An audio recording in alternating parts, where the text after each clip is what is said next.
The more you dig, the more the Holy Post drama is worse and worse.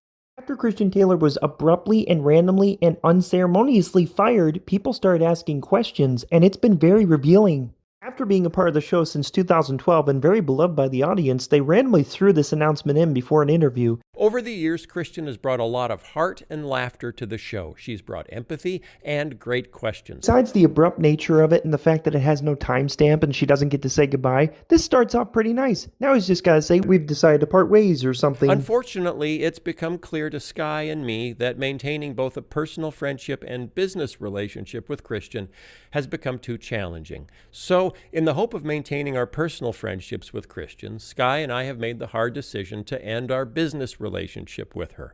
As a result, the Holy Post will be continuing in the days ahead without Christian Taylor. To be clear, this is a decision Sky and I made, not Christian. Okay, I totally get why the fans are mad. That was completely uncalled for. People have to understand this was planned, this was edited, this is what he came up with. You know what? This is more of a pattern. Other former employees were doing some things that I found very interesting and revealing. Remember him? He kind of disappeared too, but look at what he tweeted the day that Christian got fired. I've often felt that the Holy Post hosts kind of feel like wolves in sheep's clothing. They kind of feel like they're trying to put on the evangelical skin but insert bad ideas in. He's saying it outright. Guys, a former employee is saying that they're pretending to be something that they're not. I know it's a hard pill to swallow for fans of the show. Trust me, I used to be one, but this is why I do what I do, partly because I want you to see this. And guys, it goes further than this. Maybe he's just mad, but still. Here's a post of one of the fans calling the other hosts judgy and pretentious. Look who liked it. Guys, they're trying to tell us something. I agree with this fan, and apparently so does Christian Taylor. This was passive-aggressive, unkind, and unchristlike, but they put a Jesus label on it just to make it look nice. Yeah, I don't care what damage control they do to keep their Patreon money. This is what the employees are agreeing with. And I also forgot the third ex-employee, Julie. She also liked the wolf comment.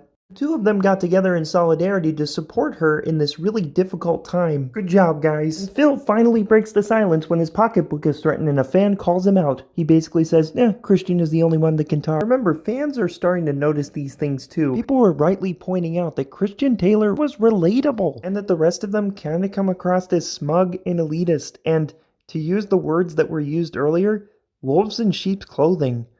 Yes, he called them wolves, basically implying that they were false teachers. That's what the verse says. Show has shifted. I don't think that they want the everyman. Christian's firing and the words from the people who used to be employees tell me these guys are not what they present themselves as. Remember, Phil didn't have much to say about those conservative evangelicals when he was cashing their checks for VeggieTales. Look, they could try to win you back into their good graces and get your Patreon money and everything else, but understand that you're assuming you know more than the people who have actually been around them and worked under them. By the way, this isn't an outlier. This is a pattern. If you don't believe me, check out my other videos. Guys, the people that worked under them and with them called them liars, deceivers, false prophets. You know what that means as a Christian. Maybe we should be listening.